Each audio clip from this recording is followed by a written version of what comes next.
Halo Sobat Dabasa, ya berbicara tentang puisi tentu kita akan mengenal salah satu tokoh asal Solo, yakni Bapak Sosyawan Budi Sulistyo yang sudah sangat lama berkecimpung dalam dunia sastra, terutama pada puisi akhir-akhir dekade ini. Beliau baru saja mendapatkan penghargaan sebagai sastrawan 40 tahun berkarya. Nah, tentu ini bukanlah hal yang sangat singkat bagi seorang sastrawan yang pada akhirnya mampu berkarya secara konsisten dalam 40 tahun. Selamat Pak Lea panggilannya, nggih. Nggih, Pak Lea, boleh. Oke, Pak Lea, langsung saja saya ingin sedikit mengulik tentang jenengan, yang mana kalau dari TBI kemarin itu kan baru saja di bulan Desember melaksanakan yang namanya teater. Nah, pada pentas teater ini kami ingin tahu Pak, kapan pertama kali Pak Lea menyukai teater? Itu ceritanya agak panjang ya Mbak, tapi paling sesuai ya. Jadi saya suka waktu itu drama, zaman masa kecil itu namanya drama. Ada drama tradisional, ada drama modern waktu itu. Pak Lea itu suka nonton ketoprak, wayang orang. Jadi seni peran itu dulu istilahnya drama atau sandiwara. Nah, belakangan itu saya ketika belajar teori, ketika mengajar, oh ternyata ini kalau bahasa yang benar atau istilah yang benar teater. Teater itu produk pertunjukannya. Kalau drama itu naskahnya. Produk kalau zaman ketika kuliah Iya. Itu. Baru berapa bulan yang lalu, Pak. Jadi teater itu seni pertunjukannya. Nah, saya menyukai seni pertunjukan, seni peran itu sejak SMP. Nah, untuk yang drama modern waktu itu saya nonton yang menjelang naik ke kelas SMA ya. Tapi SMP itu sudah nonton ketoprak, nonton wayang orang di Silodari itu. Pokoknya yang seni peran itu. Itu kalau pertanyaannya mulai menyukai kapan? SMP. Tahun-tahun 84, 83. 84, 83. Pada tahun itu Kak Aida masih di mana? Belum direncanakan. Kayaknya belum direncanakan. Masih di awam. Tapi Bapak Ibu mungkin juga sudah lahir ya? Sudah. Oh, sudah mungkin ya. Kalau Bapak Ibu saya kayaknya masih anak-anak sih. Masih anak-anak. Masih belum menempuh perkuliahan. Jangankan ya berarti memang sudah sangat lama ya 40 tahun. Ya hampir setengah abad berarti ya, Pak. Nah, itu di Solo itu waktu itu selain ada drama-drama tradisional, sandiwara tradisional. Dulu kalau ketoprak itu diselenggarakan di Balai Kambang namanya. Nah, Balai Kambang yang sekarang jadi taman itu. Itu dulu pusatnya ketoprak. Nah, pusatnya drama wayang wong, namanya wayang wong atau di bahasa Indonesia kan wayang orang. Itu di Silodari. Iya, sampai sekarang. Nah, kemudian drama modern itu dirintis oleh teman-teman teater Solo waktu itu. Pementasannya itu di Sitinggil, di sekitaran keraton itu. Keraton itu dulu ada satu tempat yang dipinjam oleh ASKI. ASKI itu Akademi Seni Karawitan Indonesia yang sekarang STSI itu. Dulu jurusannya baru tari, karawitan sama pedalangan. Tapi tempat itu juga dipinjam oleh teman-teman kelompok teater di Solo untuk bikin pementasan. Termasuk ada pementasan drama modern, sandiwara itu yang Anda pelajari di perkuliahan kemarin itu, ya, yang pakai naskah itu di Monumen PES. Jadi ada di Monumen PES itu drama modern, di Sitinggil di dalam kompleks keraton itu drama modern juga. Kemudian drama tradisinya di Silodari sama di Balai Kambang. Nah, sejak SMP itu Pak Lea itu sering nonton ini. Dan Bludus itu tidak bayar. Padahal itu ada bayar karcis kan, ada tiketnya. Tapi Pak Lea itu bahkan belakangan diceritain sama senior teater di Solo, kamu dulu ketika nonton masih bercelana pendek. Karena masih SMP. Itu sekarang malah yang membuat pertunjukan. Oh ya kan antar generasi itu ya. Itu sejak SMP kalau menyukai itu. Tapi karena berarti berawal dari melihat terus akhirnya terjun juga. Cuma kenapa alasannya Pak Lea akhirnya memantapkan diri untuk memang menyelami terhadap dunia penyutradaran ataupun teater? Itu sebenarnya dulu masuknya bukan saya prosesnya, kesukaannya, kegembiraannya memang mulai dari teater. Tapi kemudian ketika kuliah semester 1, saya itu kan dari keluarga miskin. saya harus nyari uang untuk membayar sebagian uang kuliah saya, membeli buku dan lain sebagainya, kebutuhan perkuliahan itu. Sementara ayah saya itu cuma bisa membayar SPP-nya saja. Dikira ayah saya itu kalau sudah SPP beres, dan naik bisnya bayar apa? Ke sekolah ke kampus beli buku pakai apa? Itu bingung. Akhirnya Pak Lia nulis sebagai profesi, jadi freelance, wartawan lepas, jurnalis lepas. Menulis berita-berita untuk semua koran. Nah, ketika tulisan itu dimuat, dapat uang untuk bayar SPP, untuk kebutuhan kampus, untuk makan dan lain sebagainya lah ya itu. Lah kemudian ternyata di koran, di majalah itu ada rubrik sastra. Ya. Nah, akhirnya Pak Lia tergoda juga untuk nulis, kayaknya gampang ini nulis puisi gitu. Hanya berapa baris ternyata susah. Tapi honornya gede juga waktu itu. Kalau sekarang kan nggak ada honornya. Nah, itu.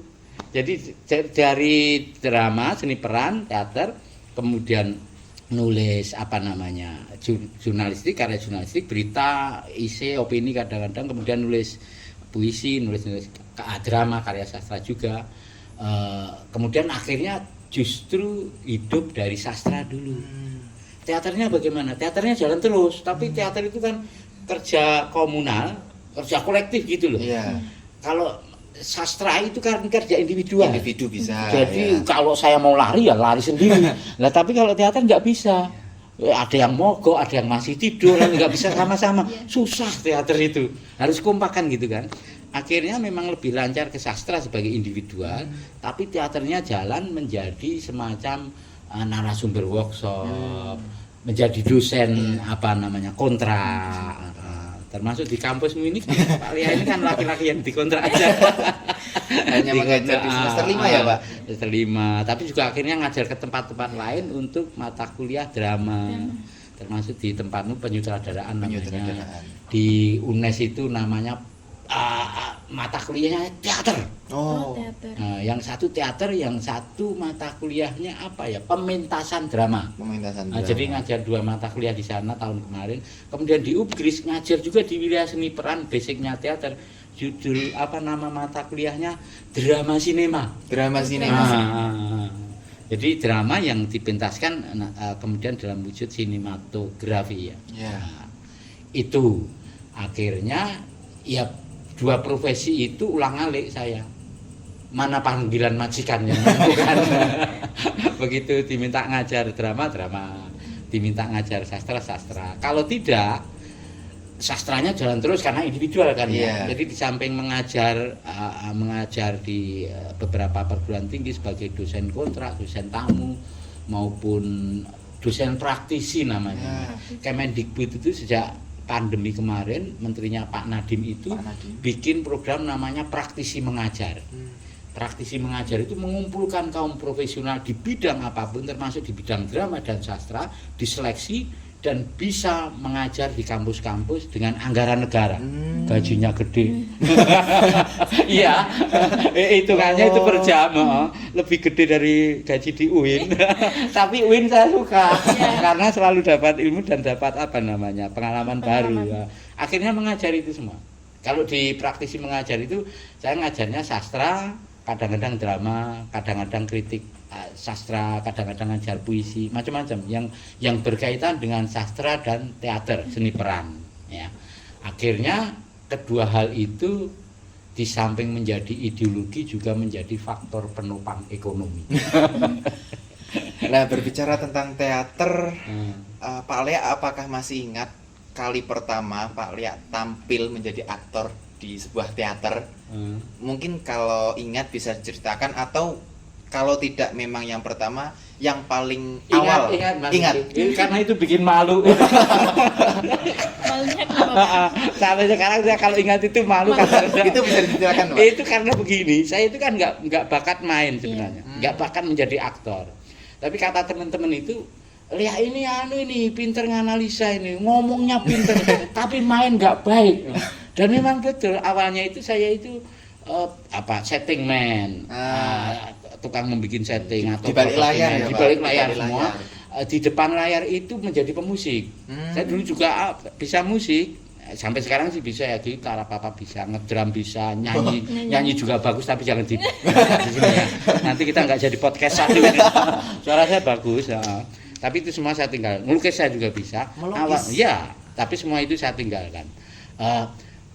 Waktu itu tahun 86 atau 87 ya. Itu pemainnya kurang. Sementara saya menjadi musikus. Ada tokoh yang harus masuk. Udahlah akhirnya main itu. Dan itu jelek saya ternyata mainnya, ada dokumennya itu. Maafin ya, enggak saru tapi ini sejarah ya. Iya. Berdiri itu kayak Anda pertama dulu latihan drama.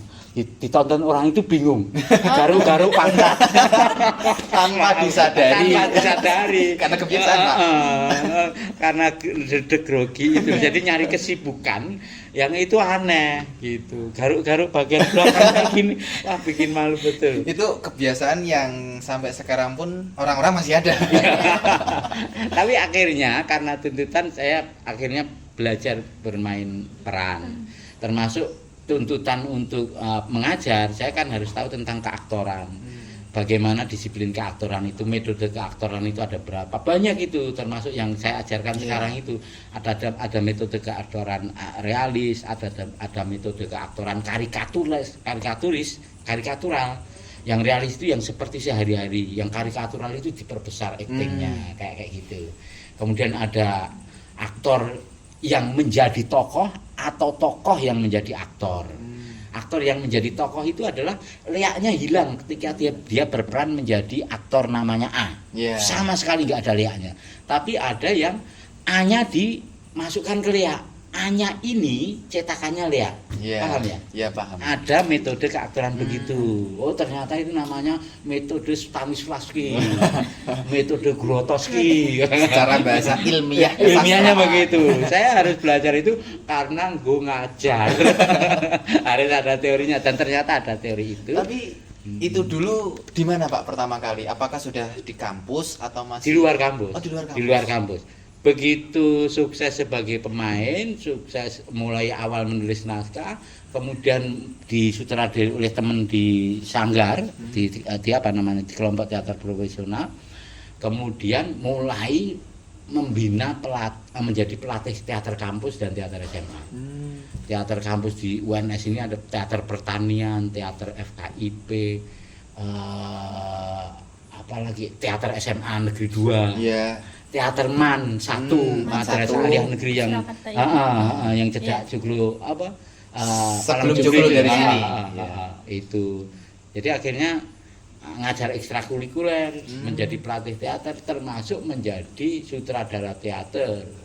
Jadi akhirnya bikin kelompok teater juga. Berbicara sutradara ya Pak. Sutradara kalau dalam wilayah teater itu kan ada yang kolosal, ada yang mungkin seperti teman-teman saya, termasuk saya juga kemarin. Nah, kalau untuk pentas kolosal terbesar yang pernah Pak Lea laksanakan itu di mana dan juga seperti apa mungkin bisa? Belakangan sering. Karena itu honornya iya ya, kalian ngomongin itu bukan karena apa Pak, itu memang dituntut. Saya itu majikannya saya banyak lah ya, termasuk ada yayasan pendidikan di Solo ini, yayasan gede, dia punya sekolah mulai dari PAUD sampai SMA. Setahun sekali dia itu bikin semacam pertunjukan yang harus melibatkan semua siswa itu, mulai dari konsepnya, naskahnya sampai eksekusinya. Nah, akhirnya saya diminta untuk mengelola itu, bikin pementasan itu setahun sekali. Tim saya itu 50 orang. 50 orang timnya berarti. Tim saya bayangkan yang tampil lebih dari 50 jelas. Itu luar biasa, itu satu. Kemudian kalau Anda cek di Google mungkin ada ya namanya Solo Batik Karnival SBC. SBC keberapa saya lupa, ada 2 kali SBC. Jadi Karnival Batik, Solo Batik Karnival itu sebelum pandemi dulu. Parade karnaval pakaian-pakaian Selamat Piadi dari stadion sampai ke Gladak sampai ke Balai Kota. Nah, itu 2 kali saya diminta untuk menyutradari awalannya. Pentasnya di mana? Di stadion. Manahan. Pemainnya berapa? Tentara 200, pelajar 100, penari 100. pemain musik 100 pakai trailer itu 5 Iya, iya. trailer untuk mengangkut si pemusiknya. Pakai gamelan kan? Kolosal betul. Lah terus kalau seperti itu instruksi menyampaikan kiat-kiat jenengan lewat apa, Pak? Tim. Saya Oh, kan tim. punya tim. Jadi saya Oh. saya penulis konsep, penulis naskah dan sutradara. Tapi saya punya penata. Tim intinya adalah ada penata tari. Dia mengelola 100 penari, ada penata musik, dia mengelola 50 pemusik, ada penata karawitan, dia mengelola 50 pengrawit. Ada penata drama namanya. Nah, penata laku atau penata drama, dia mengelola pemain anak-anak SMA 100 itu. Ya, saya tinggal tunjuk aja kan. Wah, kalau mengelola semua wah bisa pingsan berkali-kali saya. Jadi ada tim kerja penata punya asisten. Iya. Asistennya itu banyak. Asisten penata tari, asisten penata musik, penata kalah, macam-macam. Saya tinggal mendirect saja, menyiapkan konsepnya, bahannya. Itu. Jadi nggak tergambar lah dalam pikiran saya ketika masih muda itu akan bekerja di wilayah itu. Tapi itu terutama memang meningkat di masa-masa sebelum pandemi. Ya. Begitu pandemi ya job agak sepi. Semuanya, Pak. Ya, tapi pandemi itu ternyata masih ada. Yayasan yang saya ceritakan tadi, dia itu nekat bikin pertunjukan tapi Pak lihat dirubah ke YouTube. Oh, di YouTube. Dia mengumpulkan perwakilan dari beberapa yayasan ini kan ada 18 perwakilan di Indonesia itu. Iya. Ada diambil dari Medan, dari Papua, dari Jakarta, di mana-mana dikumpulkan di Solo. Tugasnya setiap hari mereka itu latihan dan tes rapid. Iya kan? Supaya ketahuan siapa supaya tidak itu. Jadi standar kesehatan lah. Standar anti corona waktu itu di wilayah teater dramanya. Jadi sebagai ideologi sekaligus sebagai penumpang ekonomi akhirnya memang. Berarti pada akhirnya teater-teater yang mungkin dulu itu hanya bisa kita lihat secara aktual, secara langsung, tapi dengan yang jenengan baru sampaikan itu lewat YouTube pertunjukannya. Belakangan akhirnya begitu. Ada perubahan orientasi teknologi ya. Peran teknologi ini yang mungkin bisa jenengan sampaikan, apakah ada terpengaruh dunia teater katakanlah ataupun dunia drama dengan adanya teknologi ataukah membantu akhirnya untuk pendistribusiannya atau bagaimana, Pak? Seharusnya begitu. Cuma saya melihat dari teori-teorinya, dari wilayah praktiknya, itu dramaturginya itu masih belum terjinakkan oleh teknologi visual ini. Jadi ketika kita nonton YouTube, kita nonton TikTok, itu kan belum ada drama-drama yang nyaman, feel-nya. Tapi Rasanya. memang itu dua hal yang berbeda. Sampai mungkin karena saya lahir di wilayah non pra teknologi seperti itu ya. Jadi rasa panggung dengan rasa frame itu memang beda. Betul. Beda. Jadi saya sering nonton TikTok, nonton YouTube, nonton film ya katakanlah. Tapi nonton drama di panggung itu beda rasanya.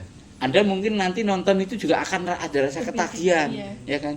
Tapi peradaban kita itu sudah tidak bisa lagi menikmati hal begitu terlalu lama, harus datang ke sana ke sini. Nah, itu problem sebenarnya. Problem di mana? Problem bagaimana seniman-seniman teater, seniman-seniman drama panggung itu harus melakukan terobosan. Bagaimana rasa panggung itu termuat di dalam frame, frame audiovisual. Itu yang sampai sekarang saya belum ketemu. Teorinya juga susah. Tapi dulu ada waktu saya kecil SMP atau SMA itu ada drama TV. Drama TV. Iya, drama TV. Itu bisa dicek di YouTube itu. Ada drama TV judulnya Lost Man. Lost Man. Ya, Lost Man. Dicatat Lost ya. Man. Nanti jangan lupa Itu, dilihat Lost Man. Itu kalau kita nonton drama TV Lost Man, pemainnya itu Mieke Wijaya, kemudian siapa ya, Mang Udel itu siapa namanya? Matias Mucus waktu masih muda. Matias Mucus, Dewi Yul, Eeng Saptahati. Matias Mucus ngerti dah? Bintang film yang sekarang udah tua. Saya sebutkan seolah-olah itu sempat viral. Nah, itu udah enggak ada. Itu ada lihat Lost Man, itu rasa panggungnya terasa. Sementara ini analisa saya adalah drama-drama panggung yang realis itu sangat memungkinkan dialihwahanakan ke wilayah audiovisual, ke YouTube. Satu itu ya. Jadi drama-drama teater kontemporer yang eksperimental itu agak susah. Karena itu liar sekali, rasa panggungnya itu tidak bisa dijinakkan dengan frame itu kan sempit ya. Iya. Rasanya, ruangnya gitu. Nah, drama-drama yang realis mungkin drama-drama ya punyanya Moting Gubuse yang di panggung itu. Semester kemarin, tahun kemarin kayaknya ada kakak kelas Anda yang mainkan dramanya Moting Gubuse, drama-drama realis Utui Tatang Sontani itu sangat mungkin dialihwahanakan ke drama audiovisual di YouTube, sangat mungkin. Tapi drama-drama saya ini KM agak susah, Sopo Kelas agak susah. Itu aura panggungnya susah dijinakkan. Paham ya? Itu liar. Ya, jadi ada memang aura panggung itu yang agak susah masuk ke wilayah audiovisual seperti teknologi zaman sekarang. Tetapi ada materi drama, naskah drama yang itu lebih dekat ke wilayah ini, ke wilayah TikTok, YouTube. Satu itu hukumnya, teorinya ya. Kalau durasinya, ya sekarang kita nggak bisa durasi lama-lama. Iya. Atau misalkan durasi lama 1 jam itu harus dipotong-potong kan, episode gitu kan. Podcast yang paling menarik misalkan podcast apa gitu kan per episode, YouTube juga per episode gitu, nggak bisa lama-lama. Itu tuntutan peradaban zaman. Nah, ini juga saya dapatkan informasi sejak tahun 2013 Pak Lea sudah menjadi koordinator nasional Gerakan Puisi Menolak Korupsi yang menerbitkan buku kumpulan puisi anti korupsi karya penyair se-Indonesia serta menggelar roadshow di berbagai kota. Nah, ini sejak tahun 2013, apakah tahun ini masih menjadi koordinator dengan Pak? Masih, itu kayaknya koordinator abadi itu. Nggak ada yang mau. Itu bisa diceritakan kenapa kok akhirnya munculnya itu Nasional Gerakan Puisi Menolak Korupsi, itu kenapa latar belakang akhirnya muncul sebuah gerakan itu Pak? Itu gini, mainstream puisi itu kan termasuk genre karya sastra yang aneh ya. Anehnya itu gini, puisi-puisi Indonesia ini ya. Puisi-puisi Indonesia itu kan puisi-puisi yang lemah gemulai, yang berindah-indah, yang jauh dari realitas. Puisi-puisi yang kritik sosial itu jarang sekali kan. Tetapi di Indonesia perubahan sosial, perubahan politik itu banyak dimotori oleh penyair, oleh sastrawan terutama penyair, ya kan. Chairil Anwar, Membara-bara. ya kan. Chairil Anwar itu mempengaruhi gerakan sosial masyarakat dari masa penjajahan ke zaman kemerdekaan. Taufik Ismail, Rendra itu mempengaruhi perubahan sosial di masyarakat, perubahan politik dari Orde Lama ke Orde Baru. Orde Baru ke masa reformasi banyak itu penyair-penyair yang ditangkepin, ya kan. Ada Wiji Tukul yang sampai sekarang nggak ketemu penyair, ya kan. Sampai turun. Tapi anehnya di khasanah perpuisian Indonesia itu puisi-puisinya mendayu-dayu semua, jarang yang terlibat kepada realitas sosial, termasuk realitas ketatanegaraan kita yang terkorupsi karena masalah korupsi. Nah, makanya kalau saya telaah puisi-puisi jenengan, saya juga punya beberapa buku puisi jenengan, itu memang pembawaan yang sangat membara-bara. Yang ibaratnya di balik membaranya itu pasti ada sesuatu yang disampaikan. Nah, mungkin kalau kita dengarkan saja tanpa kita meresapi, ya yang kita dengarkan adalah membaranya. Cuma saya melihat dan juga banyak menemukan bahwasanya intinya itu ya itu tadi, kalau saya melihat itu, kalau kita tidak menyuarakan secara lantang ya orang-orang tidak akan mendengar. Ya, tapi gitu. Itu pilihan sebenarnya. Pilihan. Maksudnya begini, di suatu negara yang memang dibutuhkan untuk mengkritik ketatanegaraan kehidupan masyarakat, ya sastra sebaiknya ada yang bekerja di wilayah itu.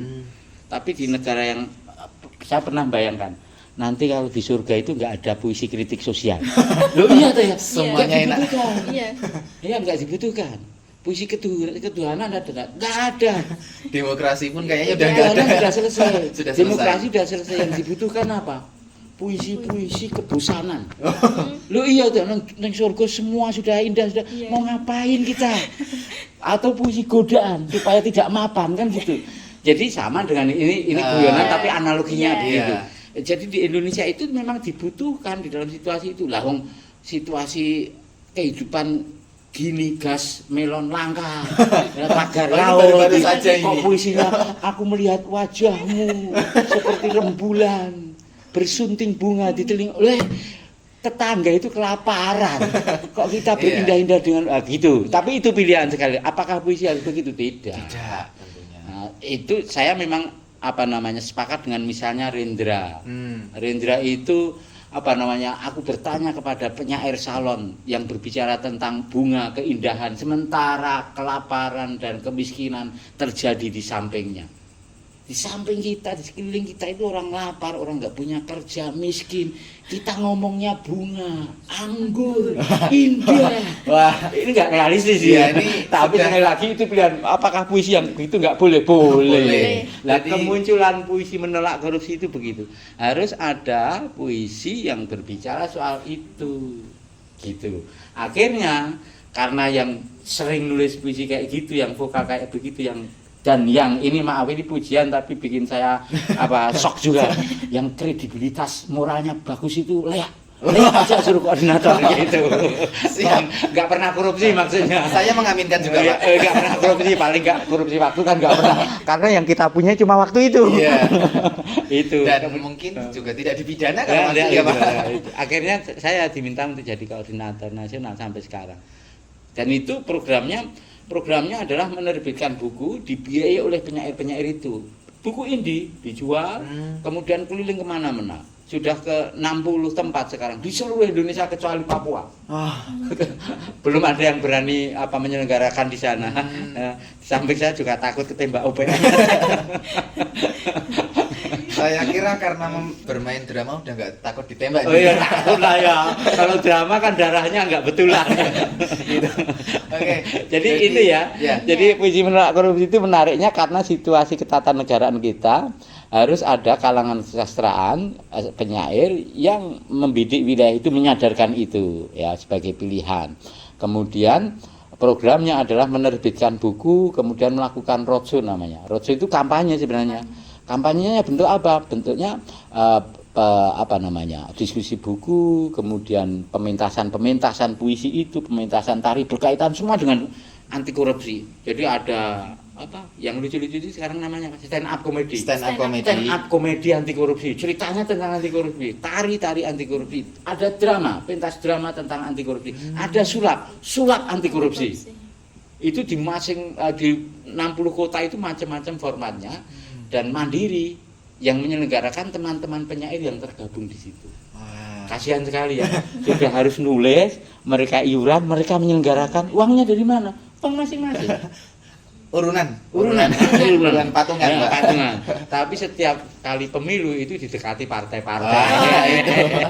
Tapi pada takut sama saya. Memang saya enggak kalau dari partai enggak.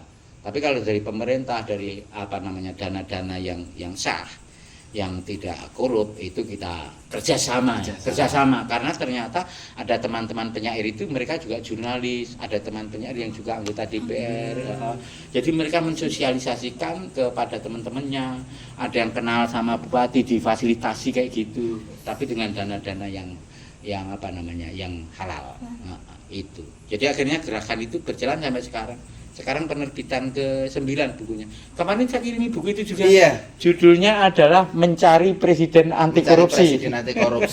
Tragedi Wiraba. Yang puisi menolak korupsi kan. Oh iya yang tebel ya, Pak. Yang tebel itu. Itu ada tulisan puisinya Gusmus, ada tulisannya Jawawi Imron, Gusmus Kiai Mustafa Bisri. Nah, oke, bagi sobat Tabasa yang masih kepo atau ingin tahu lebih lanjut tentang puisi menolak korupsi Sosiawan Lea yang kalau di kampus kami itu panggilnya Pak Lea saja ya. Nah, mungkin teman-teman bisa langsung cek akun Instagramnya Pak Lea itu Sosiawan Lea. Itu saja, nggak ada underscore, nggak ada dotnya, nggak ada ad-nya. Langsung saja cek, nanti teman-teman bisa langsung tahu Twitternya beliau, Facebooknya beliau, YouTube beliau, dan juga email beliau. Nah, bagi teman-teman yang masih penasaran terutama di bidang puisi dan juga teater, langsung saja buka IG Bapak Sosiawan Lea. Oke. Oke. Terima kasih ya.